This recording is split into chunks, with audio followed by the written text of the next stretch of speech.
Salut à tous les amis, nous sommes le dimanche 30 mai 2021, il est précisément 19 h. Quel plaisir, quelle joie de vous retrouver pour ce nouveau numéro avec comme thématique ce soir une spéciale arbitrage et réglementation de jeu. Avant de retrouver nos trois invités, un petit coucou, je me tourne vers le monsieur là qui est à mes côtés aux manettes tous les mois de cette émission, Stéphane. Salut Polo, salut tout le monde, salut Babyfoot TV, salut les gens qui nous regardent. Salut, welcome. Merci Stéphane, en tout cas un grand bonsoir à toi frérot. Salut frérot. Et on va tout de suite, si tu le veux bien Steph, retrouver donc nos trois invités, à commencer tout d'abord par David Gladieux. Donc David Gladieux qui lui se trouve du côté de Chartres et qui a comme fonction, David, celui de co-président de la commission de l'arbitrage au sein de la Fédération française de football de table.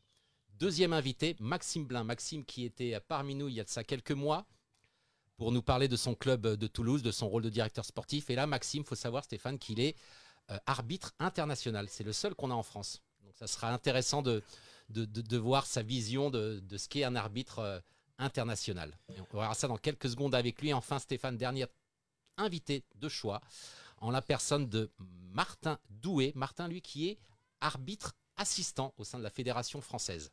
D'accord. Ok, welcome messieurs, bienvenue. Est-ce que vous nous entendez? Ouais, nickel. Salut tout le monde. Très bien. Bonjour tout le monde. Bonsoir. Bonsoir les garçons, bonsoir Maxime, bonsoir David et bonsoir Martin. Comment allez-vous messieurs? Le beau temps est de retour déjà. Ah, effectivement, le beau temps est de retour, c'est enfin les beaux jours, hein. En plus le déconfinement arrive, donc tout va bien, tout va pour le mieux. Pareil pour toi Maxime? Ouais, c'est cool, on va pouvoir rejouer Bali bientôt, là il y a un tournoi qui se prépare, donc c'est cool, on va revoir les copains, pouvoir rejouer un peu au BAB. C'est ça, on en reparlera tout à l'heure pendant l'émission du retour à la compétition de la petite balle jaune.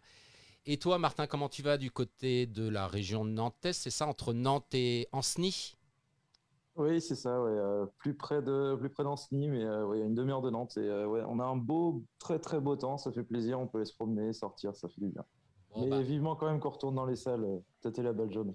Exactement. Bon, en tout cas, grand plaisir de vous recevoir, messieurs. Donc, je le disais en prenant l'antenne, on va aborder une thématique très intéressante, je trouve. Voilà, une émission que j'avais envie de faire depuis quelques temps, un thème que j'avais envie d'aborder avec vous tous, puisqu'il s'agit donc de l'arbitrage et de la réglementation de jeu. Donc là, je vais me tourner pour démarrer du côté de Toulouse, du côté de chez Maxime Blin. Donc, Maxime, est-ce que tu peux, de façon courte, nous expliquer un petit peu la réglementation du baby-foot de compétition, le format de jeu? Alors, parce qu'en fait c'est un peu la base, hein, quand on apprend un règlement, quand on apprend un règlement de jeu, n'importe lequel, hein, quand vous allez jouer au Uno, au Monopoly, etc., on apprend quel est le format de jeu, combien de temps ça dure, etc. Donc au baby-foot, c'est pas très compliqué. Il y a deux formats principaux. Il y a le format de qualification qui est en manche de 7 ou de 8, selon si on est en système suisse ou pas.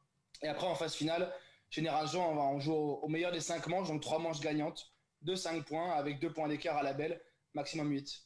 Voilà, ça, c'est vraiment le principe de base des matchs de baby-foot. Alors, il y a un protocole, hein, généralement, quand on démarre une rencontre, un match de baby-foot. Est-ce que David Gladieux, donc le coprésident de la fédération, de la commission de la Fédération française, peut nous expliquer un petit peu ce qu'est le protocole de jeu dans le baby-foot? Effectivement, donc comme vous le dites, il y a bien un démarrage de chaque match, donc c'est écrit dans le règlement, donc on a tous les règlements disponibles sur le site de la fédération, et parmi ces règles-là, justement, les premiers articles sont consacrés au protocole de démarrage. Donc déjà, une des premières choses à faire, c'est de faire un tirage, savoir qui engage, comme dans chaque sport. Donc une des particularités au baby-foot, c'est une erreur qu'on peut voir fréquemment, on ne fait pas un tirage avec une balle, mais bien avec une pièce, c'est à pile ou face. Une fois qu'on a ce tirage, du coup, ça permet de choisir qui va engager, mais aussi quel côté on peut choisir. Donc par exemple, le gagnant du tirage a le choix entre prendre l'engagement ou choisir le côté. Donc admettons, je gagne le tirage, je peux choisir de prendre le côté de mon adversaire, et mon adversaire a la possibilité de prendre ou non l'engagement. Donc ça, c'est vraiment la première phase, c'est le tirage au sort pour côté engagement. Une fois que ça commence, bien sûr, donc on a le protocole de début de match, de mise en jeu, et c'est toujours la même règle. Demander prêt, donc il y a quelques secondes qui sont attribuées à la demande du prêt. L'adversaire doit répondre prêt, et seulement après la réponse de l'adversaire, on peut jouer. voilà une très grosse différence avec le jeu qu'on peut avoir en barre, justement. Donc, c'est vraiment attendre que les deux parties soient prêtes pour démarrer la partie. Alors, on reviendra tout à l'heure, David, on poursuivra sur chaque item, hein, sur chaque petite subtilité de ce règlement. Mais avant toute chose, j'aimerais me tourner vers Martin Doué, donc qui lui est arbitre assistant, je le disais. Martin, est-ce que tu peux nous expliquer, voilà, toi tu es arbitre assistant, ça fait combien d'années que tu as fait le choix de tourner vers, entre autres, bien sûr, vers l'arbitrage? Et bah, j'ai passé la formation d'arbitre assistant en octobre 2018 à l'occasion de la Coupe de France des clubs, Saint-Étienne de Grandlieu. Parce qu'à la base, c'était vraiment, au début, c'était vraiment pour comment dire, vraiment connaître bien les règles, entre guillemets, avoir des notions vraiment précises des règles, pour pas avoir de doutes. Et en fin de compte, on prend un certain plaisir à arbitrer, mine de rien, pour cadrer un peu le truc. Mais non, après, ouais, arbitrer, c'est aussi très, très intéressant. Mais à la base, c'était pour vraiment bien connaître les règles. Alors justement, pour bien connaître les règles, est-ce que tu peux nous expliquer un petit peu comment pour toi s'est déroulée cette formation d'arbitre assistant au sein de la Fédération française? Je crois que c'est David Gladieux, hein, qui est avec nous, qui t'a formé, c'est ça, Martin? Non, c'était pas David, Non. c'était Adam Tourmente et Thomas Redon qui m'avaient formé. D'accord. Du coup, après, la formation, ça se passe. On voit les différents points du livret d'arbitrage et ensuite, il y a un questionnaire, etc. On voit vraiment tous les points, des situations un peu plus compliquées, des questions un peu pièges aussi, c'est marrant. David Gladieux, quels sont les prérequis pour devenir arbitre? Déjà, en fait, je pense que le plus gros prérequis pour vouloir devenir arbitre, déjà, c'est de trouver sa source de motivation. Comme l'a dit Martin, en fait, les différentes motivations qu'on peut retrouver pour devenir arbitre peuvent être d'une part personnelles. Donc personnel, ça veut dire connaître le règlement dans les détails, donc vraiment aller en profondeur. On ne rentre pas complètement dans les détails dans ce qui concerne la formation assistant, mais on donne largement de quoi développer ses connaissances pour pouvoir jouer 90% de nos matchs en connaissant toutes les règles. Donc c'est déjà un bel apport quand on joue donc, nos matchs pour éviter par exemple de ne pas savoir, potentiellement de perdre des points ou perdre des pénaltys parce qu'on ne connaît pas la règle. Donc là au moins ça donne une motivation personnelle pour augmenter ses résultats. Et après on peut aussi trouver une motivation un peu plus sociale dans le sens où on s'investit pour la fédération, on s'investit sur notre tournoi et on fait en sorte justement en donnant notre temps d'améliorer la qualité de nos tournois. Mmh. Donc voilà, c'est vraiment le seul prérequis, avoir sa motivation. Donc combien de temps... être licencié à la Fédé. Est-ce que ça a un coût et combien de temps dure la formation, admettons, en ce qui concerne l'arbitre assistant? Alors au niveau de la formation arbitre assistant, donc il faut compter environ 2 heures, 2 heures et demie de formation. Donc comme l'a dit Martin, en fait, on a rédigé un livret de formation assistant. Donc ce livret en fait comprend 2 parties, c'est toute la déontologie des arbitres, comment est-ce qu'ils se comportent, qui a édicté les règles, quelles sont les règles, où les trouver. Et ensuite, nous avons toute la partie réglementation, donc étude du règlement point par point. Donc généralement, ces formations, elles ont lieu en club ou en tournoi, sachant que nous préférons quand même mettre 1, voire 2 formateurs avec une table. Comme ça, les élèves viennent, on leur explique tout, ils ont des questions, on leur montre sur la table. Comme ça, au moins, on a la mémoire auditive qui est en place, plus la mémoire visuelle. C'est vraiment fait justement pour que tout le monde puisse retenir au maximum. Ensuite, au niveau des coûts, c'est juste symbolique. Nous avons mis 10 €. C'est le formateur lui-même qui est rémunéré par les apprentis. La seule motivation qu'on a eue en fait pour cette rémunération de 10 €, c'est un gage de qualité en fait pour nous à la fédération. On se dit les personnes payent simplement 10 €, mais derrière ils doivent avoir du vrai contenu, une vraie formation, quelque chose qui leur serve. Donc du coup on a toute la partie assistant où ils vont juste payer 10 € pour la formation. C'est pareil pour les régionaux et nationaux. Et ça, ce sera juste la formation théorique. Ensuite derrière il y a forcément la formation pratique, où on essaie justement de trouver des arbitres beaucoup plus qualifiés pour surveiller les assistants dans leur évolution sur le terrain. Alors justement, est-ce que c'est pas trop dur de trouver des arbitres? Il y a combien d'arbitres en France? Alors justement, donc, trouver les arbitres, c'est une de nos missions principales en fait à la CJA, donc Commission des juges et arbitres. Donc au niveau des arbitres, en ce moment, le chiffre est quand même très élevé. On est à 127 arbitres. Donc on a 100 assistants, 12 régionaux, 13 nationaux et 1 international, maximum. Donc ces chiffres-là, ils sont encore d'actualité, étant donné que c'est septembre 2020. Il n'y a pas eu de changement depuis cette date, malheureusement. Donc effectivement, comme tu l'as souligné, on a du mal en fait à trouver des arbitres parce que pour l'instant, il y a d'une part le problème de s'engager au niveau de la fédération, voilà, donner son temps, mais il y a aussi la place des arbitres. Arbitrer le baby-foot, c'est vraiment très compliqué.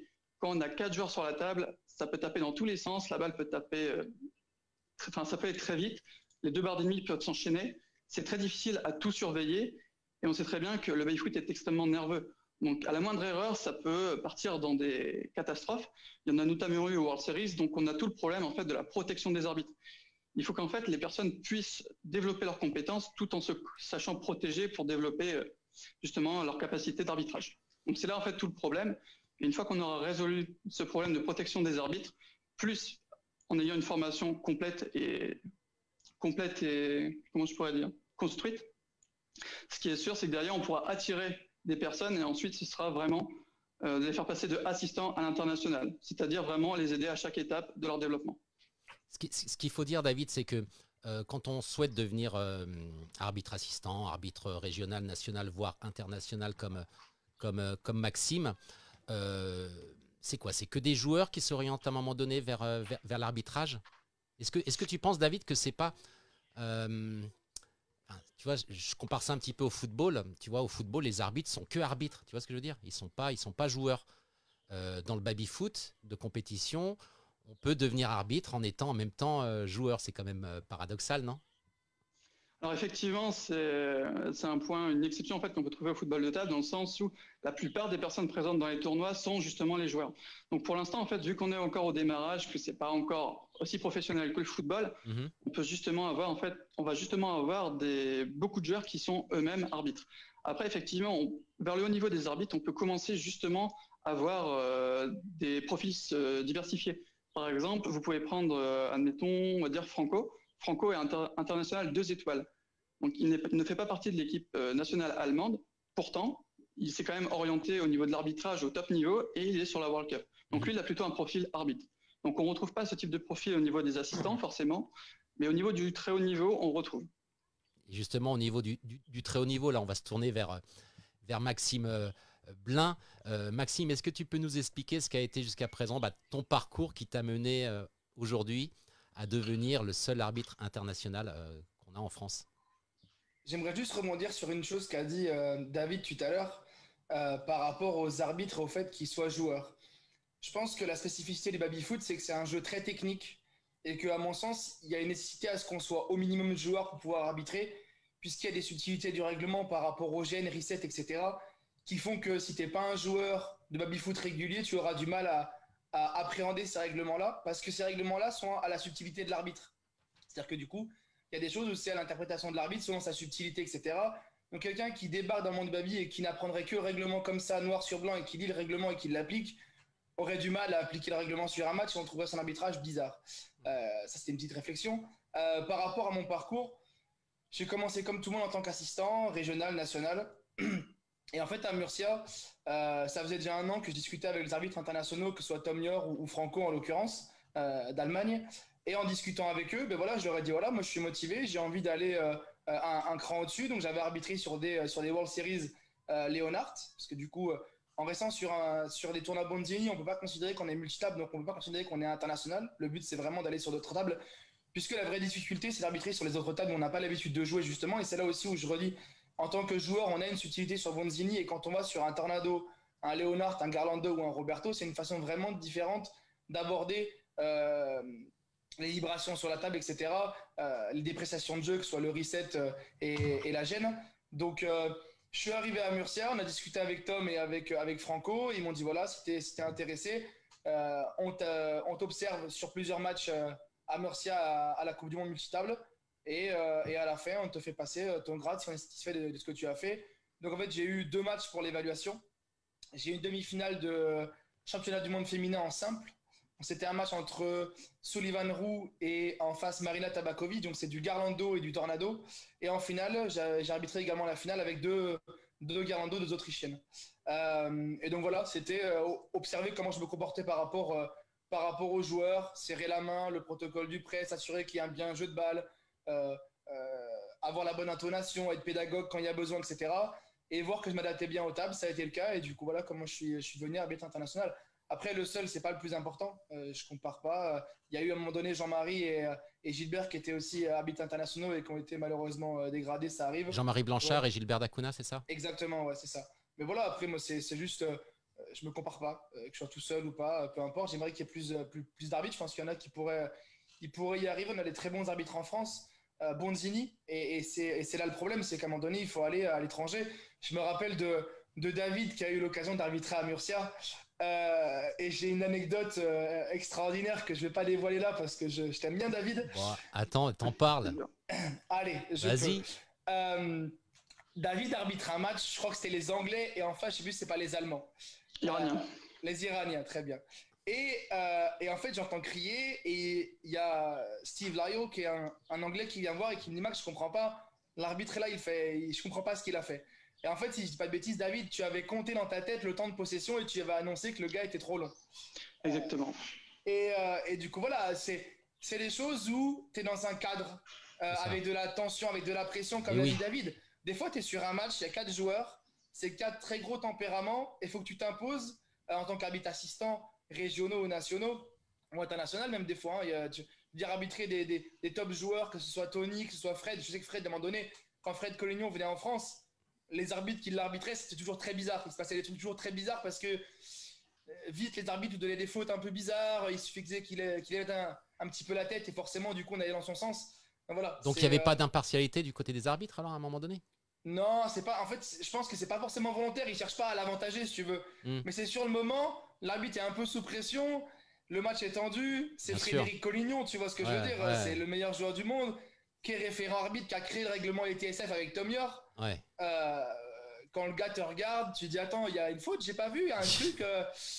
Donc forcément, après, il est intelligent. Hein. Il est très intelligent, Frédéric. Hein. Il est suffisamment malin pour faire jouer ça aussi. Hein, et il aurait eu tort de s'en priver. Mais c'est vrai que, comme l'a dit David, c'est vraiment une pression particulière d'être arbitre. C'est un job très difficile. Eh oui. Et donc oui, au départ, il faut avoir envie d'aider la communauté Babi, clairement, parce que quand tu es sur un tournoi et que tu passes 1 heure à arbitrer un match, tu es debout, à être focalisé sur la balle, tu es même plus focalisé que l'ensemble des 4 joueurs, puisque du coup, tu es focalisé tout le temps, parce que voilà, il faut être tout le temps au taquet. C'est vraiment ultra fatigant et c'est vraiment mettre son tournoi des fois de côté pour pouvoir arbitrer. Il y a des années où Gilbert Dacuna, par exemple, qui aime beaucoup arbitrer, a passé des World Series complets, arbitrer des matchs et au final fait un tournoi de piètre qualité parce que voilà, la fatigue aussi. Et évidemment. Après, c'est un choix, c'est se mettre au service de la communauté. Tiens Max, regarde, on voit dans les images que diffuse Stéphane, Frédéric Collignon, c'était il y a quelques petites années en arrière, il expliquait... sur cette vidéo, il expliquait les gènes. En fait, on avait un souci en France avec la subtilité par rapport aux gènes, la façon dont certains arbitres arbitraient les gènes, dont Gilbert d'ailleurs. Et du coup, Fred est venu à Évry faire un tournoi et il a passé un moment avec les gens qui étaient intéressés pour discuter de ça et expliquer que la gène, c'est une des règles très importantes, mais qu'en France, on avait tendance à donner des gènes à tout va, alors qu'au final, c'est pas forcément des gènes et qu'il fallait être plus méticuleux par rapport à ça. Bon, on verra tout à l'heure, Maxime, tu développeras avec nous les points clés lorsqu'il s'agit de gènes, de distraction ou autre, ou de choc, comme on dit lors des parties de baby-foot. Là, je reviens vers Martin Doué. Donc là, on écoutait attentivement ce que nous disait Maxime. Quel est ton souhait, toi, Martin, dans le futur concernant l'arbitrage? Donc aujourd'hui, tu es arbitre assistant. Est-ce que tu as envie de monter en grade, tout simplement, et de rejoindre peut-être dans les années futures Maxime Blin en tant qu'arbitre international, qui sait?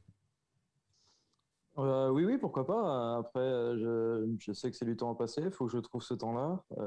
Après, oui, c'est toujours motivant d'aller grimper les échelons, entre guillemets. Mais oui, pourquoi pas progresser régional, national et pourquoi pas un joueur international, on ne sait jamais.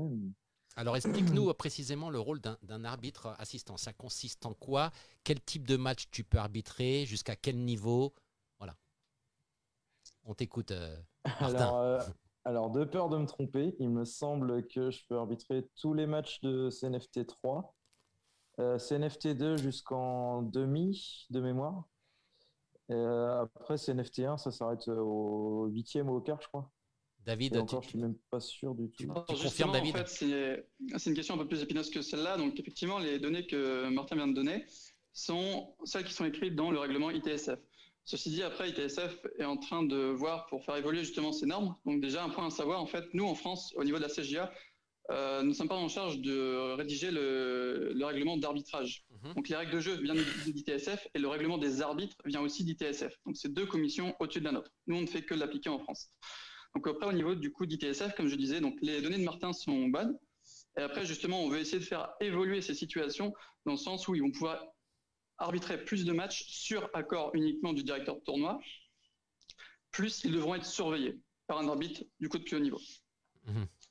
Donc voilà, nous, pour l'instant, on essaie vraiment, on essaie juste en fait d'élargir leurs possibilités justement pour pas freiner leur progression. Ce qu'il faut considérer, Jean-Paul, c'est que l'arbitre assistant est vraiment un arbitre qui est en formation. Donc, il est soit là pour faire du chrono et regarder un peu comment ça se passe l'arbitrage, etc. Soit être l'arbitre principal avec quelqu'un pour le surveiller, l'assister et l'aider. Le but, c'est pas de les mettre en difficulté. Comme a dit Martin, sur les petits tournois CNFT 3, ça se passe bien, il n'y a pas forcément de tension. Mais dès qu'on va arriver sur les CNFT 2 où il y a un peu plus d'enjeux ou des CNFT 1, là, il faut absolument qu'ils soient encadrés et qu'il y ait quelqu'un pour les aider, qu'à la fin du match, un débrief avec l'arbitre de grade supérieur pour dire voilà, t'as fait ça bien, ça c'était nickel, ça par contre, il faut que tu travailles ça, etc. Ça, c'est une formation continue qui est super importante. Et David, je pense que c'est ce qu'ils essaient de mettre en place avec la CJA. Maxime, est-ce que tu peux... Ouais, je t'écoute, David, excuse-moi.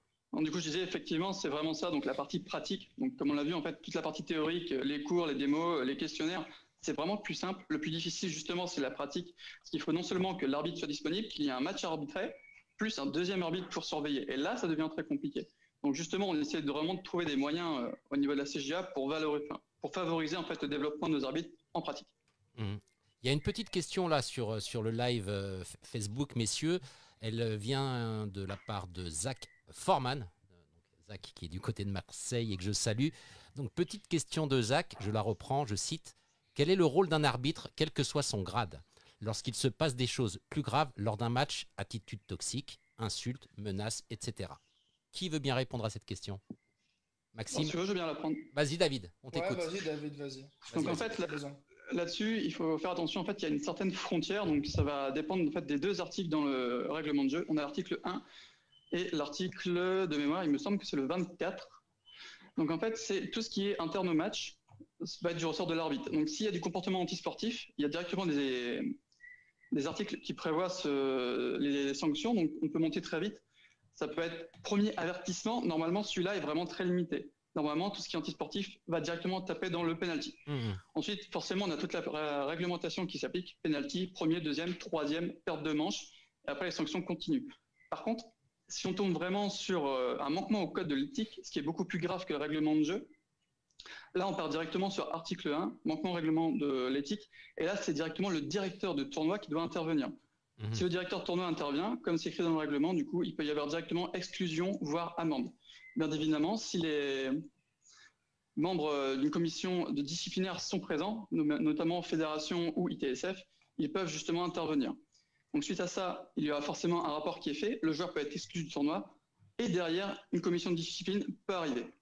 Il y a une autre question que va nous dicter Stéphane, ou alors je vais le faire. Elle nous provient de Miguel Dos Santos Lot. Donc Miguel qui dit, je cite, « Pourquoi ne pas mettre le top 16 français en arbitre régional et pourquoi pas le top 16 ITSF en grade plus haut? Je pense que de par son niveau, il connaît un minimum le règlement et ça dégorgerait le système arbitral. » Je vais répondre à sa proposition. J'en ai parlé pas mal de fois avec Miguel et je le rejoins sur le côté régional, effectivement. Et ça rejoint ce que j'ai dit au départ tout à l'heure sur le fait de connaître le jeu. Ces gens-là connaissent le jeu, donc ont suffisamment de subtilité. Après, il faut s'assurer qu'ils sachent lire le règlement et le comprendre. Parce que des joueurs du top 16, j'en ai vu arbitrer, j'en ai vu faire des bêtises également. Il y en a qui arbitrent très bien, il y en a qui connaissent le règlement. Je pense que c'est le cas de Miguel qui connaît le règlement. Mais j'en ai vu aussi faire des grossières erreurs. Et quand il n'y a pas d'arbitre, naturellement, forcément, on va aller chercher un joueur de top niveau. Ça peut avoir du sens, mais ça peut aussi pourrir la partie parce que si le joueur ne connaît pas telle ou telle subtilité et qu'en l'occurrence le joueur qui joue la connaît, ça peut amener à des problèmes. Donc oui, je suis assez d'accord avec lui sur en tant que joueur de haut niveau d'être reconnu directement en tant qu'arbitre, ça pourrait être une solution. Après là, ce qu'on a vu dans ce que nous a dit David au départ, c'est qu'il y a 127 arbitres. Donc désengorger le problème des arbitres, il faudrait faire passer ces arbitres assistants de grade plutôt que d'emmener des joueurs qui sont qui sont top joueurs et les faire devenir arbitres. Mais enfin, Miguel, je te rejoins sur ce que tu dis, ça peut être une bonne idée, effectivement. Qui c'est qui l'évalue, David Gladieux? Cette question s'adresse à David Gladieux. Qui évalue les arbitres? Comment ils sont testés en dehors des matchs, j'ai envie de dire? Donc, du coup, au niveau des évaluations, donc, on a plusieurs évaluateurs arbitres en fait, à la fédération. Donc, dans les 2 premiers, on a eu moi et Cédric Rollo, donc du coup, co-président à la commission arbitrage. Donc, on a créé en fait tout le système de formation qui existe aujourd'hui. Et ensuite, derrière, on s'est appuyé justement sur d'autres arbitres qu'on a repérés justement qui se débrouillent par rapport à leurs compétences. Donc, notamment, on a cité Adam, on a Thomas Redon, on a Maxime Blin aussi qui est intervenu, Mohamed Nasri. Il me semble que j'avais déjà fait appel à Jean-Marie Blanchard également. Donc, en fait, on essaie de construire en fait un petit pool. Donc, en parallèle des arbitres, on essaie de développer en fait nos responsables arbitres. Et ce sont ces personnes en fait qui vont pouvoir être en charge de l'évaluation. Donc, par exemple, si quelqu'un débute, par exemple, si Martin veut devenir évaluateur, au début, il va venir avec moi sur une formation pour justement qu'il puisse prendre en main. Donc, la première, il va la faire avec moi en tant qu'assistant. La deuxième, il la fera avec moi en tant que principal et moi, je serai assistant. Et ensuite, selon les retours que je pourrai lui faire, il pourra justement essayer de le faire tout seul. Donc, le but, après, c'est toujours pareil. Faire en sorte que les apprentis sont satisfaits. Donc, derrière, on met quand même des questionnaires d'évaluation. Donc, est-ce qu'ils sont satisfaits ou non? Et on essaie de travailler là-dessus pour augmenter nos formations ou améliorer. Et du coup, c'est le même système en fait en pratique. Donc, au niveau des apprentis, je leur communique une liste de 6 personnes qui sont volontaires pour les encadrer le plus souvent possible. Et après, ils vont directement voir ces personnes sur les tournois pour justement se faire encadrer et pouvoir développer leurs compétences. Il y a un code de bonne conduite quand on est arbitre, Maxime Blin? Bien évidemment, on ne peut pas dire n'importe quoi, n'importe comment. Comme a dit tout à l'heure la question de Zach sur des situations un peu chaudes sur le baby. Je rajouterai un truc que David a oublié, c'est que la sanction, en fait, elle est à la discrétion de l'arbitre. Il n'y a pas de règle qui dit tu insultes le gars. En fait, c'est juste, il y a une sanction, mais c'est à l'arbitre de décider. Donc après, il faut être pédagogue, il faut voir comment ça se passe, comment le gars l'a pris en face. Et on ne peut pas hausser le ton, on ne peut pas arriver et crier sur tout le monde. Et voilà. Donc bien évidemment qu'il faut être irréprochable sur la table et pas laisser déborder le match, pas prendre parti, bien évidemment. Il faut être impartial, c'est une évidence. Principe en tant qu'arbitre. Mais non, le comportement d'un arbitre est super important parce que plus tu vas avoir un comportement irréprochable, plus les joueurs vont te respecter, plus tu vas être pédagogue, plus ils vont te respecter aussi parce que tu leur expliques un peu, voilà, rapidement, succinctement. Tu n'es pas là pour discuter, c'est pas un débat, mais tu peux expliquer, voilà, je siffle cette faute-là par rapport à ça, messieurs, voilà, avec un ton simple, suffisamment autoritaire quand même pour pas se faire bouffer. Et ça se passe bien. Le règlement de jeu, Maxime, il évolue tous les ans. C'est quoi? C'est une réglementation qui est éditée tous les 2 ans, tous les ans, tous les 3 ans? Comment ça se passe? En fait, c'est au niveau de l'ITSF et de la commission ITSF lorsqu'ils ont besoin de changer des règles. Donc la dernière version anglaise date de 2016 par là, non? Non, la dernière version anglaise date de février 2019.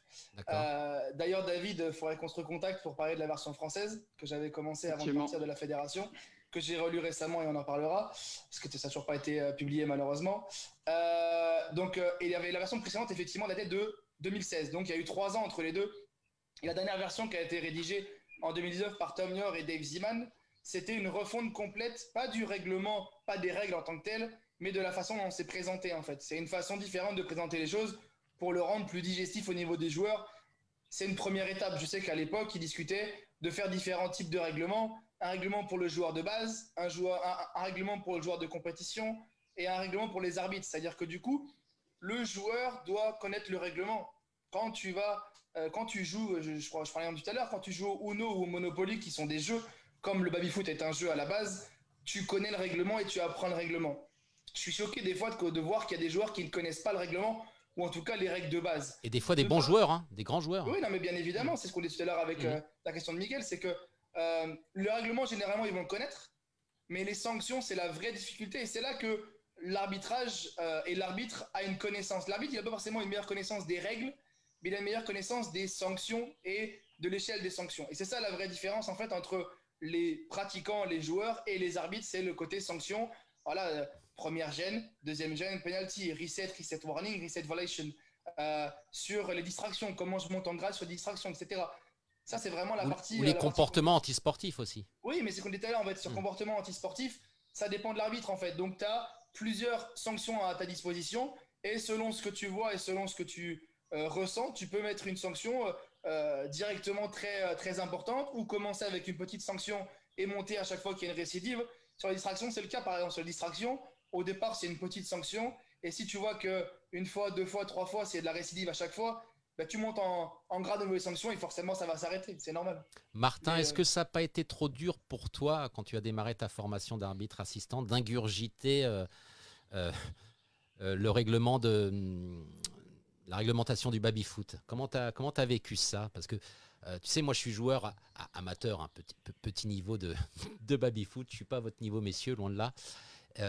Et des fois, j'ai l'impression, moi en tant que joueur amateur, tu vois, de ne pas comprendre toute la réglementation. Ça me paraît complexe, compliqué de comprendre le règlement de jeu du baby-foot. Quel est ton ressenti, Martin?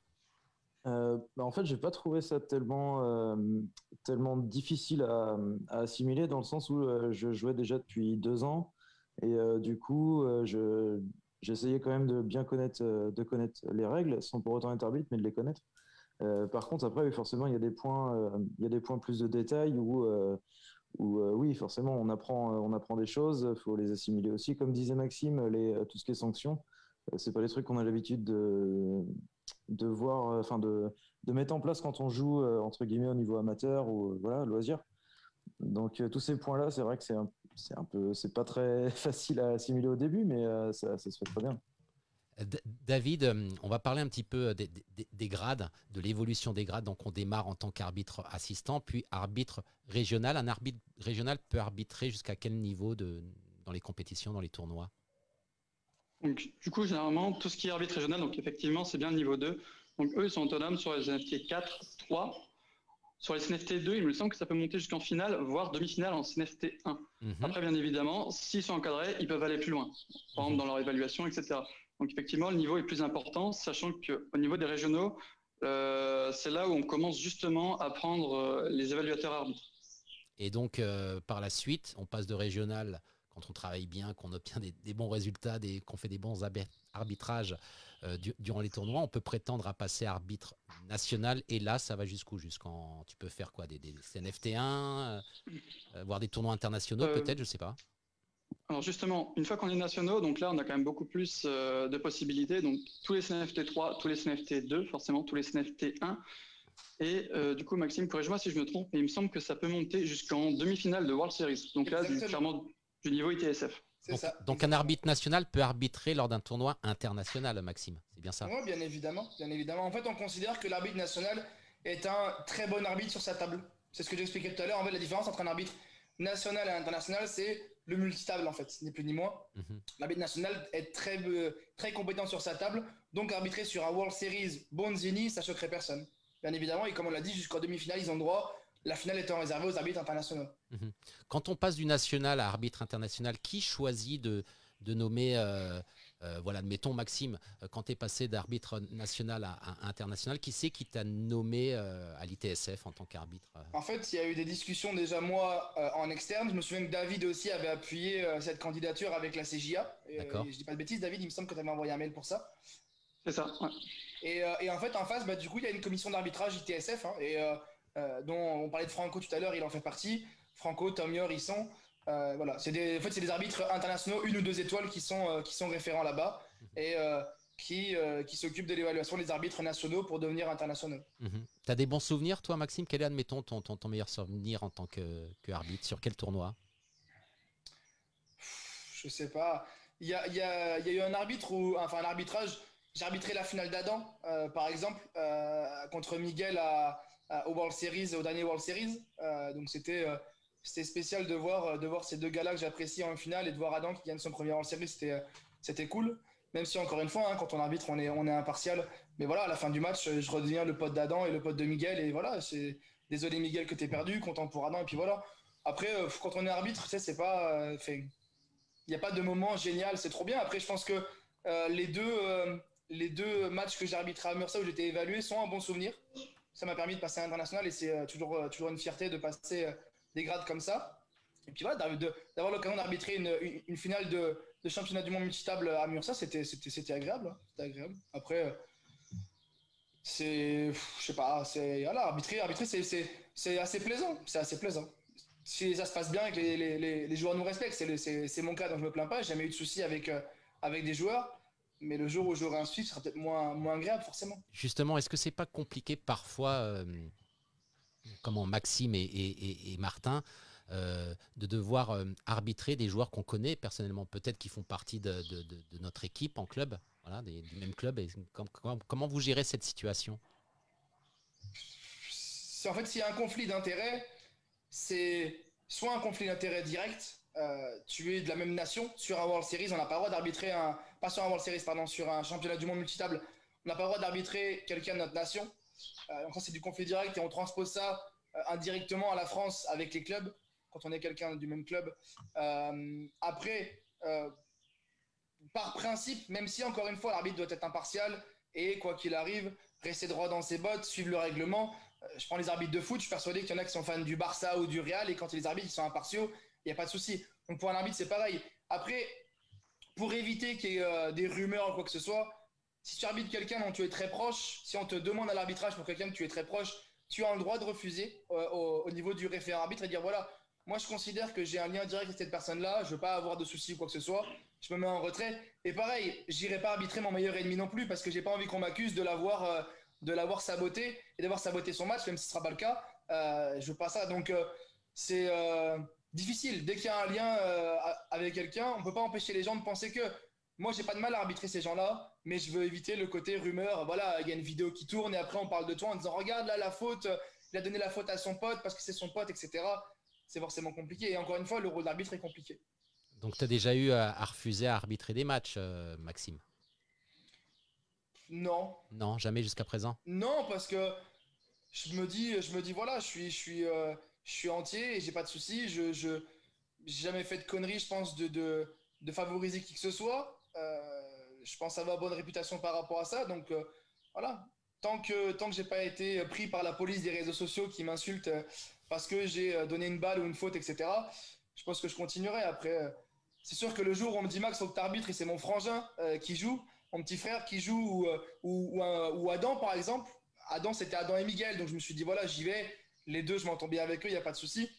Mais si clairement d'un côté j'ai un pote et l'autre c'est quelqu'un que j'apprécie pas, par exemple, je veux éviter tout problème et je me mettrai en retrait, je pense. Mais sinon, non, je refuse pas. Encore une fois, on manque aussi d'arbitre, tu vois. C'est compliqué de refuser et de dire bah non, j'y vais pas. Puis en fait, tu te rends compte qu'au bout de 10 minutes, il n'y a pas d'arbitre et t'es là, ouais, mais bon. Donc non, je refuse pas généralement. Quels sont les risques de sanctions, David Gladieux, lorsqu'un ou des arbitres refusent pour des raisons XY d'arbitrer un match?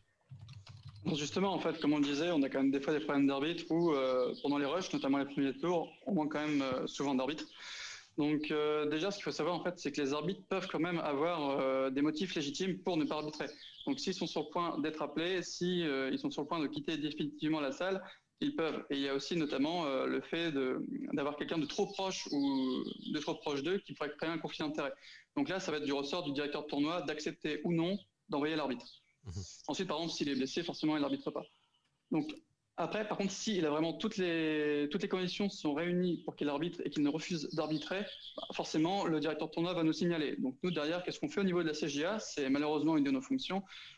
On va lui envoyer quand même un rappel à l'ordre par rapport à toute la consigne. Forcément, il y aura le premier, il n'y aura pas de deuxième. Le deuxième, c'est rétrogradation. D'accord. Les arbitres, c'est comme au football, au rugby ou au hand, ils sont rémunérés? Effectivement, ils sont rémunérés. Donc, c'est prévu par le règlement arbitrage d'ITSF. Donc, la rémunération va dépendre notamment du type de tournoi. Est-ce qu'on a affaire à un tournoi français, donc CNFT 4, 3, 2, potentiellement un CNFT 1. Et ensuite, on a les tournois ITSF, donc CNFT 1, Master Series, Pro Tour, World Series. Donc, en fonction du type de tournoi, la rémunération sera différente. Et ça dépendra aussi, du coup, du rang de l'arbitre. Est-ce qu'il y a des arbitres stars dans le milieu du baby-foot, comme il peut y en avoir dans le football? Maxime, quel est le meilleur pour toi, l'arbitre, le meilleur arbitre de tous les temps? Sur les images-là, on voit Franco Lupusella. Comme l'a dit David, c'est quelqu'un avec... je me souviens plus du prénom de... C'est lequel? C'est celui qui est à droite ou à gauche? Non, c'est celui qui est à gauche, c'est celui qui est l'arbitre principal, Franco. Comme l'a dit David, c'est un bon joueur, hein, Franco, mais qui s'est vraiment dédié à l'arbitrage et qui donne corps et âme à l'arbitrage, qui va sur les tournois que pour faire de l'arbitrage. Et d'ailleurs, je pense qu'il n'attaque pas l'émission malheureusement parce qu'il ne parle pas français, mais je ne le remercierai jamais assez. C'est quelqu'un de très agréable, très compétent, qui est pédagogue, qui explique, qui se remet en question. J'ai pas mal discuté avec lui aussi sur le règlement, etc. Quelqu'un de très sympathique. Forcément, on ne peut pas oublier Tom York. Tom York a créé le règlement ITSF lorsque l'ITSF a été créé avec Frédéric Collignon, qui est un arbitre emblématique. Frédéric Collignon, bien évidemment, qui est arbitre international également.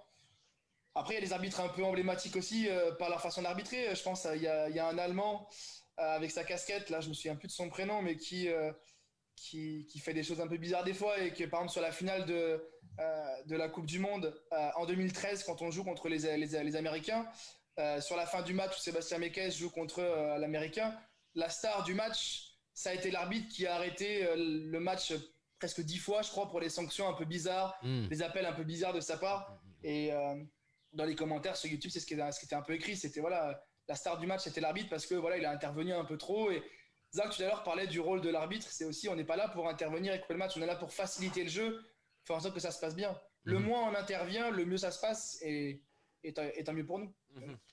Qu'est-ce qui est le plus compliqué quand on arbitre un match de football de table en tant qu'assistant, Martin? Quelles sont les difficultés que tu as pu rencontrer? Après, je dirais que c'est plutôt, au début, ce serait de s'imposer forcément, d'oser aller comment dirais-je, d'aller dire les fautes tout simplement. C'est vrai que c'est pas évident au début d'aller s'affirmer quand on a des joueurs qu'on sait d'un bon niveau. Pour aller quand on est un peu timide sur la table, c'est vraiment pas évident au début, quoi. Effectivement. Stéphane, il y a peut-être une question de la part des internautes, des personnes qui nous suivent. Ouais, alors on va parler. Il y a une question. Alors, je crois que c'est Jules. Question pour les petits matchs. Alors, quand il n'y a pas d'arbitre, en fin de compte, comment on tranche s'il y a un désaccord, sur qui on peut s'appuyer? David Gladieux, pour répondre à cette question, peut-être? Oui, je veux bien. Donc, du coup, alors dans ces cas-là, effectivement, comme j'ai dit, il peut y avoir des pénuries dans les petits tournois. Donc, on a des régions, malheureusement, où certains clubs n'ont pas d'arbitre. Donc déjà, première étape, on va essayer de demander, faut que ce soit voté du coup en AG, mais que chaque club du coup s'équipe d'arbitre. Donc ça, c'est une proposition qu'on va faire pour au moins garantir dans les tournois.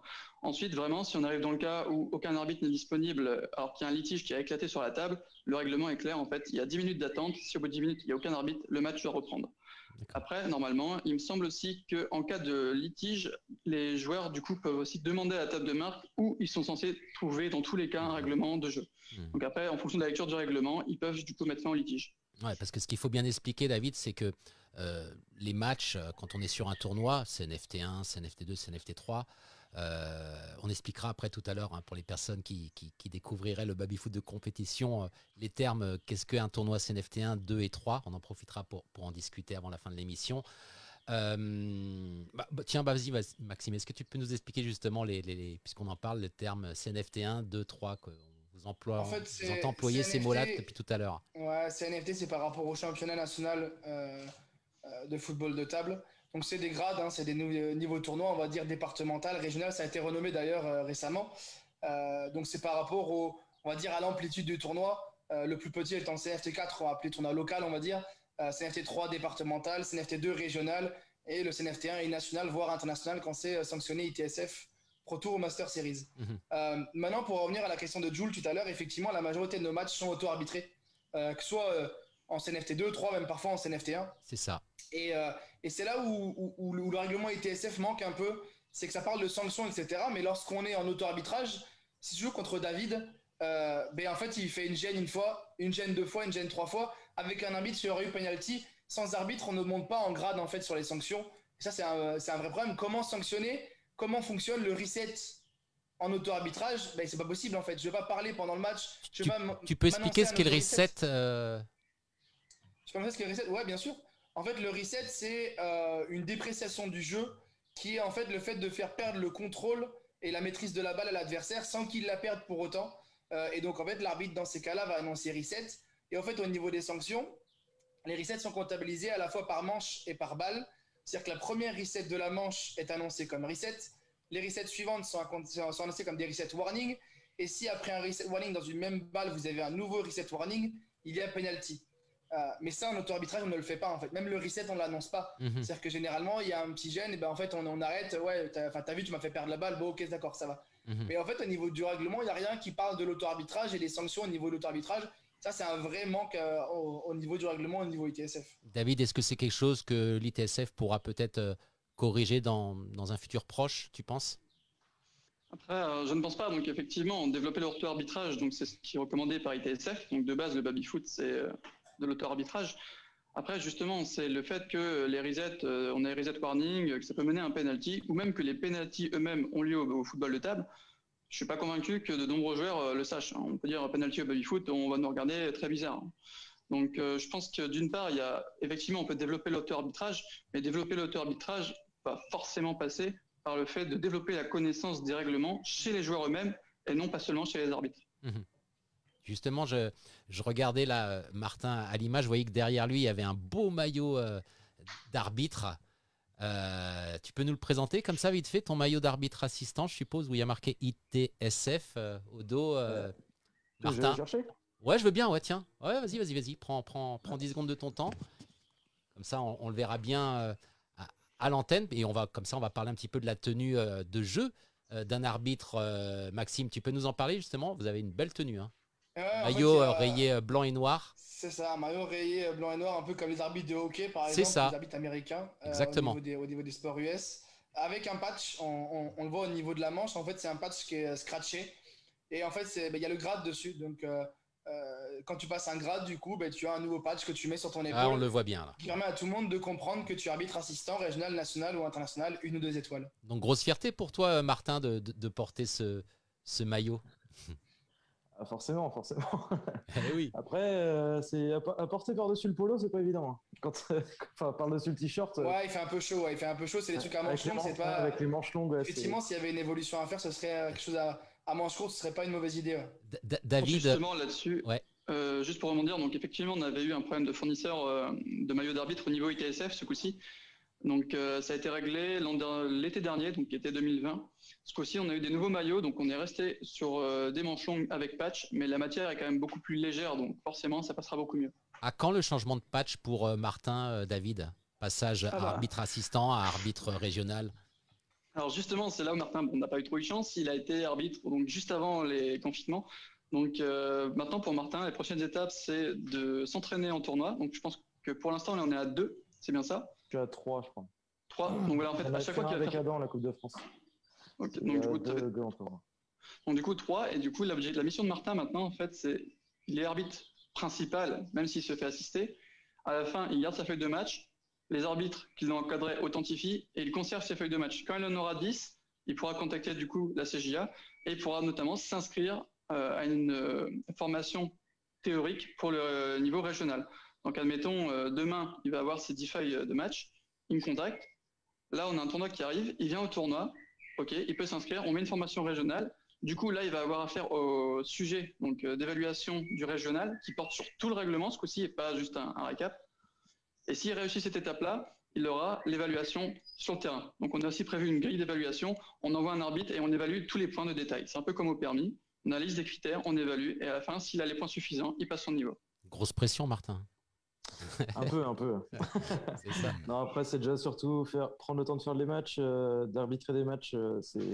Mais bon, comme l'a dit David, je n'ai pas choisi la bonne date pour passer l'examen, étant donné qu'après, il n'y avait pas eu beaucoup de matchs à arbitrer, quoi. Est-ce qu'il y a une formation qui est prévue, David Gladieux, lors de la prochaine Coupe de France des clubs 12 et 13 juin prochain à Bourges? Non, pour l'instant, je ne vous cache pas qu'au niveau de la CJA, on est quand même bien à l'arrêt. Donc, au niveau des formations, on va remettre quand même tout ce qui est au clair au niveau des sujets et toutes les questions. On peut notamment avoir des petites erreurs dans les sujets. Donc là, pour l'instant, on va essayer de travailler dessus pour justement remettre tout ça au clair et démarrer dès que la saison aura repris normalement. Comment tu vois l'évolution de l'arbitrage dans les années futures, Maxime? S'il y a des choses vraiment que tu devais voir évoluer dans le bon sens, ça serait quoi? Quelle touche tu apporterais? Ah, quelle touche j'apporterais, je sais pas. En fait, comme a dit David, moi ce que j'aimerais surtout c'est que les joueurs connaissent mieux le règlement en fait. Ça c'est vraiment la base de base. Il y a trop de joueurs qui sont... Le règlement, et alors, à lire comme ça, je sais plus combien de pages il fait, mais c'est vrai que c'est imbitable. Ouais. Quand tu n'as pas envie d'être arbitre, de lire ce règlement, c'est imbitable. Et j'en parlais tout à l'heure, d'avoir une version simplifiée serait une bonne idée. Mais au final, il y a quoi 10, 12, 13 règles à connaître au final. L'engagement, les resets gènes, etc. Le temps de possession. Ça reste assez simple au final. Le règlement baby-foot reste assez simple. Ouais. C'est les subtilités, l'histoire du nombre de bois, si la balle rebondit sur le côté ou si elle roule. Les balles mortes, les balles sortantes. Voilà, il y a des trucs un peu spécifiques. Mais ça, en fait, c'est aux arbitres. Ça, c'est aux arbitres de connaître cette partie-là. Mais il faudrait que déjà les joueurs connaissent les règles de base, pas forcément les sanctions, mais au moins les règles de base. Voilà. Qu'ils ne soient pas surpris quand on annonce une gêne, un reset ou une faute, etc. J'ai arbitré des matchs où tu sanctionnes et le gars apprend la règle ce jour-là, en fait. Et tu dis, ouais, mais là, c'est une règle de base, en fait, dont je te sanctionne. Donc, je comprends pas. Voilà, donc c'est surtout ça. Après, au niveau de l'arbitrage, j'espère sincèrement que les 100 arbitres assistants, il y aura au moins 25% qui passent arbitre régional durant la saison. Ce serait une bonne chose pour qu'on ait plus d'arbitres compétents à arbitrer des matchs de haut niveau et que ce soit plus diversifié au niveau de l'arbitrage et qu'on évite les conflits d'intérêts. Puisque un vrai souci qu'on a en France, c'est que les arbitres les plus haut gradés sont quasiment tous du même club. En l'occurrence, le club d'Evry. Donc du coup, quand il y a des matchs à arbitrer, c'est quasiment que des gars d'Evry qui peuvent arbitrer sur les CNFT1. Ouais. Et du coup, on se retrouve avec des conflits d'intérêts et des supposés problèmes. Et voilà, c'est toujours problématique.